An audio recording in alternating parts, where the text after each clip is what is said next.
নমস্কার, গোপাপাল blog and কুকিংয়ের আরও একটা নতুন এপিসোডে আপনাদের সকলকে জানাই স্বাগত। সকলকে গুড মর্নিং জানিয়ে আজকের ব্লগটি আমি শুরু করছি। দৈনন্দিন কাজকর্ম ভিডিওর আকারে আপনাদের সঙ্গে শেয়ার করব। তার সঙ্গে আমি ভেবেছি আজকে রবীন্দ্রনাথ ঠাকুরের লেখা শুভা ছোট গল্পটি আপনাদের পাঠ করে শোনাবো। শুভা হলো রবীন্দ্রনাথ ঠাকুরের লেখা একটা বাংলা মর্মস্পর্শী ছোট গল্প, যা প্রেম, যোগাযোগ এবং সামাজিক প্রত্যাশার বিষয়বস্তু অন্বেষণ করে। আজকে আমি শুভা গল্পের প্রথম পর্ব পাঠ করে শোনাচ্ছি।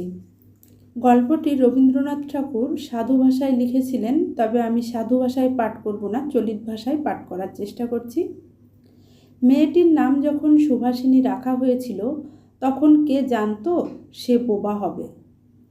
তার দুটো বড় বোনকে সুকেশিনী ও সুহাসিনী নাম দেওয়া হয়েছিল। তাই মিলের সঙ্গে সামঞ্জস্য রেখে তার বাবা ছোট মেয়েটির নাম রাখেন সুভাষিনী। এখন সকলে তাকে সংক্ষেপে শুভা বলে ডাকে। দুস্তর মতো অনুসন্ধান ও অর্থ ব্যয়ে বড় দুটি মেয়ের বিয়ে হয়ে গেছে। এখন ছোটটি পিতামাতার নীরব হৃদয়ভারের মতো বিরাজ করছে। যে কথা কয় না সে যে অনুভব করে, এটা সকলের মনে হয় না।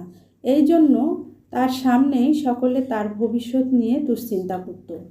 সে যে বিধাতার অভিশাপ স্বরূপে তার পিতার গৃহে এসে জন্মগ্রহণ করেছে, এ কথা সে শিশুকাল থেকেই বুঝে গিয়েছিল। তার ফল এই হয়েছিল। এই জন্য সাধারণের দৃষ্টিপথ থেকে সে নিজেকে সবসময় গোপন করে রাখার চেষ্টা করত। মনে করত নিজেকে সবাই ভুললে সে বেঁচে যায়। কিন্তু বেদনা কি কেহ কখনো ভোলে? পিতামাতার মনে সে সর্বদাই জাগরুক ছিল। বিশেষত তার মা তাকে নিজের একটা ত্রুটিস্বরূপ দেখতেন, কেননা মাতা পুত্র অপেক্ষা কন্যাকে নিজের অংশরূপে দেখেন। কন্যার কোনো অসম্পূর্ণতা দেখলে সেটা যেন বিশেষ রূপে নিজের লজ্জার কারণ বলে মনে করেন। বরঞ্চ কন্যার পিতা বাণীকণ্ঠ শুভাকে তাহার অন্য মেয়েদের অপেক্ষা যেন একটু বেশি ভালোবাসতেন। কিন্তু মাতা তাকে নিজের গর্ভের কলঙ্ক জ্ঞান করে তার প্রতি বড় বিরক্ত ছিলেন। শুভার কথা ছিল না, কিন্তু তার সুদীর্ঘ পল্লব বিশিষ্ট বড় বড় দুটো কালো চোখ ছিল এবং তার ওষ্ঠাধার ভাবের আভাস মাত্রে কচি কিশলয়ের মতো কেঁপে উঠত। কথায় আমরা যে ভাব প্রকাশ করি সেটা আমাদেরকে অনেকটা নিজের চেষ্টায় গড়ে নিতে হয়, কতকটা তর্জমা করার মতো। সকল সময়ে ঠিক হয় না, ক্ষমতা অভাবে অনেক সময় ভুলও হয়। কিন্তু কালো চোখকে কিছু তর্জমা করতে হয় না।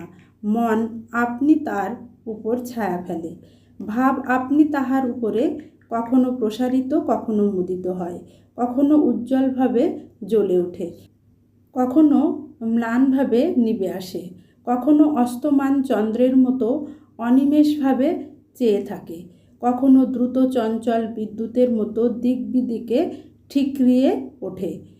মুখের ভাব বই আজন্মকাল যার অন্য ভাষা নাই, তার চোখের ভাষা অসীম উদার এবং অতলস্পর্শী গভীর, অনেকটা স্বচ্ছ আকাশের মতো, উদয়াস্ত চন্দ্রলোকের নিস্তব্ধ রঙ্গভূমি।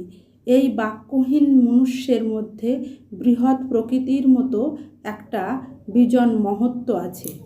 এই জন্য সাধারণ বালক বালিকারা তাকে এক প্রকার ভয় করত, তার সঙ্গে খেলত না। সে নির্জন দ্বীপ্রহরের মতো শব্দহীন এবং সঙ্গীহীন। এখানেই শুভা ছোট গল্পের প্রথম পর্ব শেষ হলো। পরের দিন দ্বিতীয় পর্ব পাঠ করব। স্কুলে বেরিয়ে গেছিলাম, ফিরে এসে ছাদে গিয়ে যে টবে গাছগুলো ছিল তাতে অল্প অল্প জল দিয়ে দিচ্ছি। আজকের ভ্লগটি আমি এখানেই শেষ করছি। ভালো লাগলে গোপাপাল ভ্লগ এবং কুকিং চ্যানেলটি সাবস্ক্রাইব করে পাশে থাকবেন।